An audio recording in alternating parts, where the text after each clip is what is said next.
Wyatt, and I'm here to present the next talk with Duff. So we're going to be doing a little Laurel and Hardy show. Duff will take over at the end. So a little bit about myself and about Duff. I'm a board member of the PDF Association, and I also chair the PDF TWG, the technical working group that the PDF Association runs. And also what you'll be learning about through my talk today is we'll be starting up a new TWG called the SafeDocs TWG. I'm also the co-project leader with Duff on ISO 32000, which is the core PDF standard, as you heard from Dietrich in the last presentation. And for the purpose of this talk, I'm also the PDF principal investigator on the DARPA-funded project called Safe Documents, or what I'll call today just SafeDocs. And I come from a software R&D engineering background, so a technical background. Duff, most of you know. I won't go through his credentials, but just to say that Duff does chair other TWGs, and he'll be the industry lead on the DARPA SafeDocs PDF project. So now you're probably asking, what is SafeDocs? So let's look at what DARPA has done. So DARPA is the US Defense Research Projects Agency. They're a big group that looks at long-term research or sort of deep problems. They invest heavily in this area. So this is a document that they've made public, and I'll just read it out. So they wish to reduce electronic document complexity, and I think all of us in the room would agree that would be a good thing when it comes to PDF, and build verified parsers, so verified meaning that we can sort of prove things, to radically improve software's ability to reject invalid and malicious data. So again, that would all be a good thing. I think everyone in this room would agree. And the goal they set themselves for was to regain trust in electronic documents and the ability to process them safely. So hang on a sec, regain trust. When did we lose it? I wasn't sort of aware that we'd lost trust in electronic documents. So we need to take a look at this, not as wearing our PDF hats, but wearing our cybersecurity hats. So I want you to put on your hoodies, put on your dark sunglasses, and we're going to take a look at PDF from a cybersecurity point of view. But before we do that, let's look at the actual data that supports the assertion that PDF is maybe unsafe. So simple data from NIST regarding vulnerabilities. If you just do a simple term search for the word PDF, this is the data you get. This is as of I think this morning or last night. So you can see from the graph on the left there, the total matches by year. So this is generally speaking, it's an upward trend. We're halfway through this year, so we can expect that by the end of this year we'll be somewhere up here. And that basically says the total number of vulnerabilities. The world is getting a nastier place, and if you go on the internet, I think we'd all agree that's probably true. There's a lot more nastiness out there. But if you look at it as a percent by year, which is this graph here on the right, you'll see that generally speaking we're in the sort of 3 to 5% band, which is this band here. So we're just kind of tracking in terms of standard vulnerabilities, in terms of PDF documents. So remember, this is also out of 117,000, almost 118,000 vulnerabilities that have been reported since 1996. So I don't think that's too bad when you consider that we're the most ubiquitous file format on the planet. The other day, or yesterday, we were hearing that there's maybe 1 trillion PDFs produced per annum. So at 3 to 5%, that doesn't seem too bad. But you do have to consider this data is a simple search. I only search for the word PDF. So it doesn't include all the scams and all the phishing. So the annoying emails, they're not malicious in terms of the file itself is not malicious. They're obviously trying to get you to click through to something that maybe is a bit malicious. But also it doesn't include the nested formats. So this is just a search for PDF. So maybe things are a little bit worse than this. But still, for the most dominant file format on the planet, I don't think this is too bad. But what does it really mean when you dive into it? It's probably a little bit hard to see this graph. This is taken from a conference here in the US of a few weeks ago about the economics of information security. So these researchers looked at all the vulnerabilities over about 5 or 6 year period, and they looked at, which is the grey circle, the outside circle. Then they looked at the published exploits. So these are where people have discovered a vulnerability, and that vulnerability has then been found in exploit toolkits that the attackers use to make nasty stuff. And believe it or not, you can go to GitHub and you can download this stuff. So that's what the blue circle is. And as you can see, it's a very small percentage. And then they looked at the red circle. The red circle is the ones that are based on firewall intrusion data, so where security researchers are monitoring what's happening through firewalls. This is where they noticed that that particular exploit actually made it into a corporation. So again, we're shrinking down from a big picture of 3 to 5% to a much smaller picture. So the data really isn't that bad. If we then look at VirusTotal, so VirusTotal is a service used by cybersecurity people, and it has about 70 odd, or more, I think more like 70, 80 antivirus products where you can upload a document or a file and you'll get the opinion of these 70 or 80 antivirus solutions to tell you whether or not a file is malicious.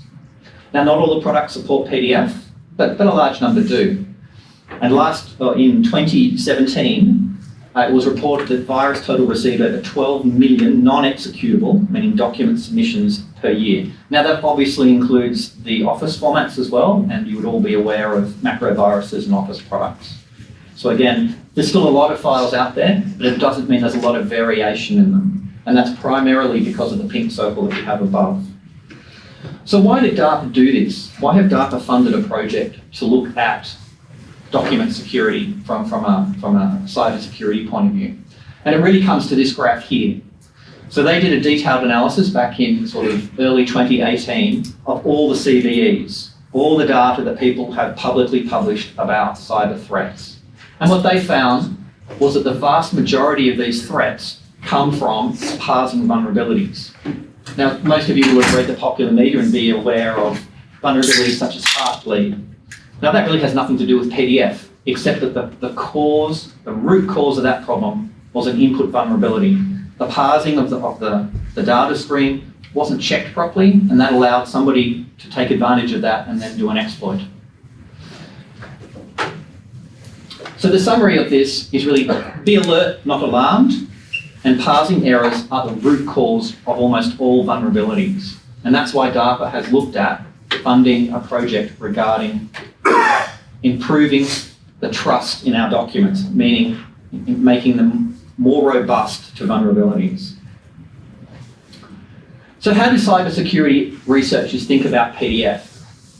So we have to change our mindset here. We need to think, rather than thinking about all the great things that PDF can do, we need to put on our dark sunglasses. We need to think about all the ways that we can get a victim to do something that I want you to do. Click on my website, download some malicious software, visit my nasty website, whatever it might be. So I'm going to go through each of these and discuss them, and we'll talk a little bit about how you as PDF developers are already addressing this, which I believe we are in a lot of cases, but also what we can do with DARPA to improve the situation for us all. So the first thing I want to talk about is just the usual spam and phishing. So these are, in this classification, are not malicious documents. These are just documents that you get sent, you receive in your email or some other way, and they're really designed for you to click on that URL and then visit somewhere. So that the document itself is not unsafe, it's just a volume-based approach. Most of these are documents, these spam phishing emails, come from Office products. They're mass-produced, as in one file is sent to many millions of people, and the goal, as I said, is to click on it. So the way that most products nowadays work is that before you do any action, the user is informed. Do you wish to visit the website? And even if the thing on the screen says you're going to visit, I won't pick on anybody, but say Microsoft.com, it'll actually then show the URL so you know you're visiting Microsoft.com and not somebody else's website. And we'd all be familiar with this from our experiences with browsers. Lots of browsers now tell us, show you the hint that this is the URL that you're clicking on. So we already have in place well-established procedures to handle the spam and the phishing. The next area we should look at are the more exploitive documents. So I've got three types here: payload, denial of service, and 0 day. So a payload is basically a PDF file that contains something malicious. And we all know about the file attachments, the executables, the other things that can be attached to a PDF file. And the trick there is that the PDF file is trying to trick you to open this as a free ticket to something, or it's going to get you to do something. In a denial of service attack, this is more a payload that's relying on crashing a PDF service, often a web service, to disrupt an organisation. Okay, so it's mainly associated with disrupting a service, an automated service, and we've heard a lot during the last 2 days about automated services. And a zero-day exploit is basically where the PDF file is trying to attack the operating system or the host environment. So what they're trying to do is to get that PDF file to attack an exploit in the operating system. So in all these cases, there is usually some kind of programming code in the PDF file. And in our case, that's JavaScript. So that doesn't mean that JavaScript is nasty or evil. In actual fact, we would all appreciate that JavaScript is an important part of our business model for PDF. We need it for smart forms, we need it for 3D PDF, and we need it for many other applications. But unfortunately, a lot of these attack methods do rely on JavaScript. So we'll move on to social engineering. A lot of you have probably heard this term. So what does social engineering mean in a PDF sense? It's really about understanding you as an organisation. So it's about a targeted attack. They're trying to learn more about your customer, or you, or your organisation, or your processes, so they can build an attack, a more structured attack. And here's just one example that came up just a few days ago. So this is an attack from Qatar Gas, one of the largest LNG producers in the world. And somehow, somebody got into their HR website. So this is like an opt-in virus. You go to the HR website and you apply for a job. Unfortunately, you download a PDF that's been tampered with. That PDF then has a vulnerability in it, which then feeds forward and you lose some of your credentials. And before you know it, you've got a Word document with a massive virus payload. So PDF here is just step one. It's actually not that bad. But the whole point here is that they're social engineering you through an opt-in process. You've elected to apply for a job, and before you know it, you're infected. So this is a bit different to spam. Spam is when it comes to you unsolicited. This is where you've quite honestly gone to a website and downloaded a PDF. When you actually upload this exact PDF to VirusTotal, this is the answer you get. So you can clearly see that there are a number of PDF aware technologies. They have a red cross saying, yes, this is a nasty PDF. What you can't see is I think I had the number up here somewhere, 19 out of 59 processors detected this as a nasty PDF, and the other ones didn't. So this does indicate that there's certainly a lot of catch up in the antivirus world in terms of detecting PDF payloads. In terms of misinformation and mistrust, so this is a new area. So this is again about fooling users into thinking that rather than an attack, that you trust this document because something about the document, it's got a digital signature from somebody that you recognize or that you trust, that it's got information that you believe to be true and accurate, and therefore you will enter it into your financial systems. And when you think about it like that, this is something, as just talking about trust, it doesn't have to be electronic trust. It can just be that you trust the person who sent you the email, the fact that it's professionally produced and that you trust it. So thinking about the documents that you interact with every day of your life, think about why do you trust that document? How do you know about that trust? So some recent research out of Germany took this trust to a different level. They analysed digital signatures and they found that they could actually create flaws in the digital signature. Now this is not to say that digital signatures are weak, it's got to do with the implementation of digital signatures. So they tested 3 different attacks making illegal PDFs. So the key thing here is these PDFs are actually technically speaking illegal. Well, invalid, I should say, not illegal, they're invalid. And we had 21 out of 22 desktop viewers and 5 out of 7 online validation services did not detect that the tampered files had been tampered with. So when we look at the analysis of this, what do we find? We find the fact that the complexity of the PDF specification, Dietrich gave us a good, I think it was Dietrich in the last talk, spoke about the 1,000-page PDF spec. But when you think about it, it's not just 1,000 pages of PDF, it's all the nested formats as well. So there are many nested formats, the true types, the imaging formats, the font formats, all these other things come into play in making a PDF product. And the other part to this is what we've all spoken about, especially yesterday in Stream A here, was the tolerance to errors, the permissiveness. We all talk about the issues that we face as developers where we get PDFs and they're not quite valid and we have to change our implementation because our customers demand that it works. And these are the two things that this particular attack utilised.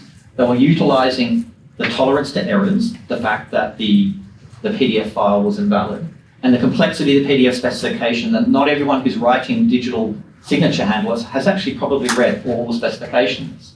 And in the case of this particular case, that had as signatures would completely bypass all these attack methods. But unfortunately, they're very complicated, and if you're not experts, then you will struggle to understand them.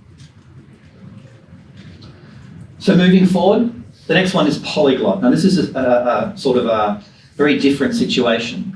So this is a single file that will simultaneously multiple valid formats. So effectively, you can rename the extension .pdf and open it in a PDF viewer, rename it .jpeg and open it in a JPEG image viewer, and rename it .html and it will open as a web page. So as you can imagine, that's a rather complicated thing to do. There is a particular researcher, Ange Albertini, who sort of made a habit of creating these files as sort of a challenge, a technical challenge to himself. And this is just an example of exactly what I described. A single PDF file that's PDF, HTML, in this particular case, a zip file, and you just have to rename it. So you might think, well, this is great. This is sort of, some great PDF magic, if you will. It's very interesting. How can it be a threat? Well, we go back to the discussion we just had about antivirus solutions. If your antivirus firewall detects a file coming in, maybe it's got a .html on the end, looks at the file and goes, yep, that's valid HTML, and lets it through the firewall. And the next bit of software inside your organization then says, let me sniff the file, let me check it out, and it decides it's a PDF. Then it's been checked for viruses as HTML, but it's really a PDF file. And this goes to the point of making sure that the sniffing function, I assume most of you would be aware of that term, just means checking it very quickly, having a quick look at it, not doing a proper analysis of it. And that's really the flaw that this kind of file points out. That when we have disparate IT systems and disparate software in our organizations, that we don't necessarily connect all the dots. They're just sort of pieces put together, and there are ways through the gaps in between the pieces. Content masking. So content masking is a new way, and we've spoken a little bit about that over the last few days. In particular, this is about masking content where the content that you see as a human, the rendered content, maybe does not match the extracted content that your machine and your automated processes are working with. And there's been some research done in this area. So this particular group demonstrated 3 successful invisible attacks. So the first one was altering academic papers to full automatic review assistance and game the system. Obviously they had to know the algorithms, but they were managed to game it. They also were able to modify the PDFs, these are completely valid PDFs, to avoid plagiarism detection by the Turnitin tool used by many universities and schools. And lastly, which is probably a more interesting one, is they were able to bias search engine results from a few of the big search engine providers with information not visible in the content. And if you think about the HTML world, the web world, we remember a number of years ago when people were gaming the system and trying to get up that Google search rank by putting all manner of keywords into the top of their HTML page. So no matter what you search for, it always came up with that website that had nothing to do with your search term. And this is the equivalent. We're using hidden text, we're using invisible text, we're using white text, we're using text that's off the page, we're using other mechanisms, content streams that actually don't get called or don't get referenced. So there's lots of ways that they created to fool these systems. So what it indicates to us, I think, is that we need to be careful for fully automated systems for our customers. That it can be possible that an automated decision tree will make a decision on content that it really shouldn't do. So off-page content, invisible content, white text. There's already tools in many PDF products to strip out this. We spoke about redaction earlier. So there's lots of ways that we already have to clean this and to sanitize documents.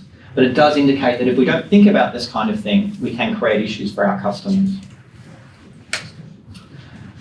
UI forgery. Now this really isn't a technical issue, but it is unfortunately a growing area of scams. And this is a subtle difference between a real signature in a product that sort of, valid document that is signed properly, versus a document that has an image of that signature panel. And unfortunately, this fools many, many users. This is really a UX issue in my book. We can't, as technical specification, control what a document looks like, but we can have our UX engineers, our user experience engineers, work with our engineers to define better products. We only have to think back in the web world about the green padlock in our browsers. 5, 10 years ago, that green padlock didn't exist. And then the green padlock came along. And now we're all being trained, doing formal training, to look for that green padlock when we buy something. And if it's not green, we get very nervous and we stop what we're doing. But this is an example where a document is trying to fool us into accepting that this content is actually valid. In this particular case, we have a real website and a PDF that's mimicking the website. This is obviously a more complex form than a typical bit of spam email. But again, many users would fall for this. It looks exactly like my website. Maybe I do. Maybe I'm expecting something from Citibank. So they jump in and they put in their username and password and press the submit button. And as you can guess, that submit button doesn't go to the website. It goes somewhere else. So again, UI forgery is about training, I think, training our users to understand and be a little bit wary of documents, but also up to us as PDF vendors to make sure that our user experience is helping them get the best experience in PDF. Privacy leakage. Again, we've heard a lot about redaction. So this is where information leaks out of our organisation through either accidental processes, the classic examples of redaction discussed earlier, or maybe just the metadata in files. I used to work for an imaging company, and a lot of photos and images that are in marketing brochures. You can extract those and I can work out what model camera you've got, what serial number it is, maybe where the photo was taken from the geolocation and the image data. There's a lot of metadata that can be in files. And if you don't realise that, or your customers don't realise that, they could be telling you a lot of information. It's also surprising the number of documents that will sort of, without knowing an organisation, you can find out people's names, people's positions, maybe their phone numbers and contact details, because the tool has automatically added metadata through a workflow with all the people's names and positions. And this is useful for attackers in social engineering contexts to work out how to maybe do a social engineering attack in your environment. And lastly, maybe a bit of a different viewpoint is information hiding. So up until now, we've been speaking really about PDFs coming into our organisation and about how we might manage the threat that might pose. But this, however, is about information flowing outside your organisation in a particular context where you have somebody who wishes to leak information. So it's very specific to certain industries. So in technical terms, this is stenography, where, for example, you might encode certain images in with metadata, buried in the pixel data. You can't really see anything and send it out. In my previous role, I did work with certain defence-oriented governments that were very concerned with this, and actually car manufacturers are also concerned with this as well. So information hiding is not so much that you have an attacker trying to attack you. You have an attacker internally trying to leak information or move information outside your organisation. But it is something where PDF is actually used for this, but it's not really something, again, I think that we can do as PDF vendors. So that's what we've been thinking about, is how cybersecurity researchers think about PDF. This is not how we as PDF think about PDF. So why has SafeDocs come around? Are you going to take over or you want me to keep going?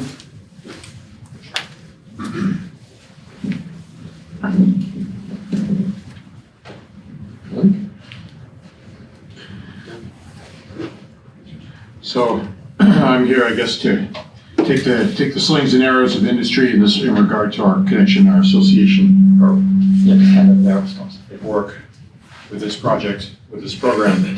DARPA is asking the question: how can we guarantee a document, its information is safe, trustworthy, and authentic? I'm going to shut this down. I'll shut mine as well. So, and of course, we're not just talking about PDF, we're talking about PDF and its nested formats. And that's really the main reason why DARPA has targeted PDF. It's a container format. They theorize that if they can prove their methodologies in terms of generating something that's radically more secure, radically less complex, and thus presents a smaller attack surface while not losing any of its functionality, then they've achieved something. So DARPA's goal is no less than to regain trust in electronic documents and the ability to process them safely. They plan to do this with the development of verified parsers to radically improve the software's ability to identify, reject invalid and malicious data, as Dr. Bradis' program manager has stated. So our objectives at PDF Association in the context of SafeDocs are fairly straightforward. First and foremost, the board, the directors of the PDF Association authorized our involvement in this because we want to ensure a positive result for the PDF technology ecosystem. We have to fundamentally do no harm. And that means ensuring that the researchers and the parser developers don't head off down directions that are fundamentally inimical to the interests of the users and the developers of PDF technologies. We want this to be safe for the various types of vertical markets that PDF plays in, the various feature sets that are critical to PDF industry developers. So we want to retain ensure a positive result for the PDF ecosystem fundamentally by ensuring that the core value proposition of PDF is respected in the program. The program-centric objectives are broader in the sense that we want to maximize for these researchers, and there are a variety of specialists in both, as it were, offense and defense in terms of software security. Want to maximize the likelihood that they'll actually achieve something useful in their investigations of PDF technology and in their attempts to build technologies that achieve some of the objectives in terms of securing PDF. We want to leverage the development that those guys do in terms of identifying perhaps grammars, perhaps other approaches that are deployable in industry contexts, and assist industry and assist the researchers in not only in their research but also in their ideas about how they can produce transitionable code and other kinds of resources that would be useful in that context. Keep hearing a strange noise. And so finally, there are artifacts of potential use to industry that may indeed fall out of this research. And among these are of course, the straightforward objectives of the program include things like parser construction toolkits, but also very importantly, this work is going to be conducted in an open source manner.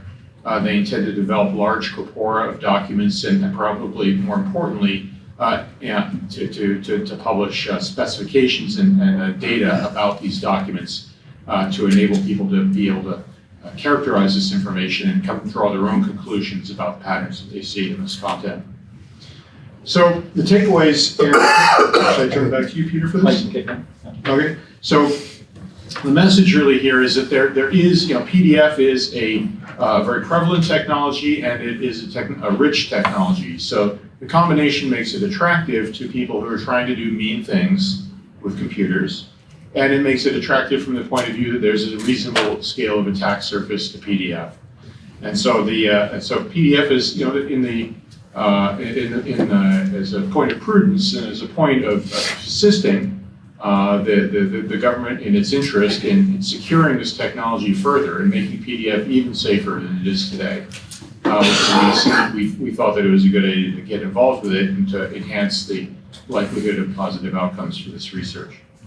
So DARPA's SafeDocs program is going to study this project in new ways, and we're involved in it to advise and to inform that effort, to hopefully engage the industry, get the industry's input, particularly as the SafeDocs begins to encounter and address the subjects of real interest to it, the concept, for example, of a safe subset of PDF, whatever that may mean.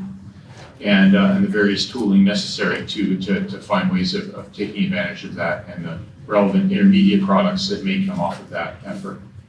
So to that end, the PDF Association is going to be, as Peter has mentioned, operating a technical working group that will have as its role to supervise, in a sense, some of the conclusions, some of the strategies that are generated by this effort, and to be able to give industry a means of feeding back their opinions and input and thoughts and through Peter and myself directly into the Safe Docs program, trying to inform program to ensure that it generates useful and outcomes, and of course to ensure that it doesn't do something or produce something that is inimical to the interests of PDF technology industry and of course the consumers who depend upon PDF every day. Any questions? Is there a timeline for this stuff? So SafeDocs has just had its kickoff. The phase 1 of the program will run for the next 18 months. That's the sort of primary research phase. It'll be, if it's considered to be successful, it'll be followed by another 18-month program, phase 2, in which will include the development of parsers that result from the research in phase 1. There's a phase 3 that can proceed beyond that, which they call transition. And the objective of phase 3 is after the parsers, after in principle parsers have been developed in phase 2, phase 3 is all about enabling transition of this technology and making it available and and promoting it, in fact, to various implementers, both those with a straightforward defense interest, and there are several of those already involved in the program, and then, of course, larger industry concerns as well. Did you say these parsers are built open source? Yes, so all the source code, all the corpora, everything that DARPA does is open source, so it will be available. Do you know which license? No is the answer to that question. We don't know, the license hasn't really been discussed. But they've spoken of it only in maximally open terms. Yeah. So are you gonna have a certified viewers? They are not prescriptive about the types of solutions that they envision, but you may use your own imagination and you may indeed come up with that idea. It seems, it's certainly a perfectly plausible idea. Well, yeah, because it seems like a lot of the vulnerabilities aren't really PDF as much as they are. Implementations. Yeah. It's all about parsers. So technically speaking, the method they're using is called language theoretic security. And what that means is really defining a formal grammar, if you will, for PDF. This is a very high level hand wave, you don't take it too concretely. So that we can mathematically prove that when you write your parser, there's no other input that you can accept, except perfectly valid PDF, maybe some PDF safe subset. But that's if you like the underlying principle, but the reality is going to kick in pretty quickly. It already is, to Yeah. some extent. Yeah. And we've discussed this only yesterday, I think, with the fact that we all appreciate that there's many PDFs out in the wild that don't really comply, but for reality, we have to support. Right. So our job is really, as much as anything else, is to make sure that those researchers appreciate the scope of what they're actually trying to engage with, and how their success of their outcome will be largely dependent on their capacity to absorb and accommodate that scope. Right, and you can't get everything either. I mean, you still have to deal with the, don't push this button. Yeah, so SafeDocs is not doing every single vulnerability, but if you like, this is the map and they're attacking certain things. And DARPA has other programs that we're not involved with, for example, looking at deep fakes, which you'd all be familiar with. And you might think about then, what does a deep fake mean in a document context? And that's really about trusting that information that you're reading in front of you and the belief that it's real and true and factual. And maybe this work will go into that later on. So DARPA is certainly supporting a lot of work in the cybersecurity space, and this is just one area. Yes, sir? Is this going to address that four-letter word that begins with an F called font, which is a subset of the PDF specification? Yep. Because you can actually get viruses in that as well. Well, I mean, we've had, I didn't, in my presentation, obviously want to pick on any vendors, but we've had issues with, buffer overruns in image handling, buffer overruns in 3D content, buffer overruns in font handling. It's just all of the above. So yes, it does, and that's why specifically Duff and I have stressed the and nested formats. This isn't just about PDF, it's about everything that we drag in through definitions. William? What's the size of the set of resources that DARPA's arranging for or coordinating for the SafeDocs, this hand wave about, like, either in terms of number of researchers, people, money, pick a metric. So we don't know, I mean, nobody's told us what the total allocation is. What I can tell you is what has been estimated to us by savvy people, some of whom are associated with the project, that a typical DARPA program of this ilk might get about $40–50 million in research funds in its life. So we had it kick off, I think there was 53 attendees, but there was one big group that wasn't present. So I'm imagining there's sort of 60, 65 people. But then it also cascades out into universities and various other places who will be second level support. So it's a very big program, and DARPA is very intensive, and they really want to move this forward fast. Any other questions? Thank you. Thank you.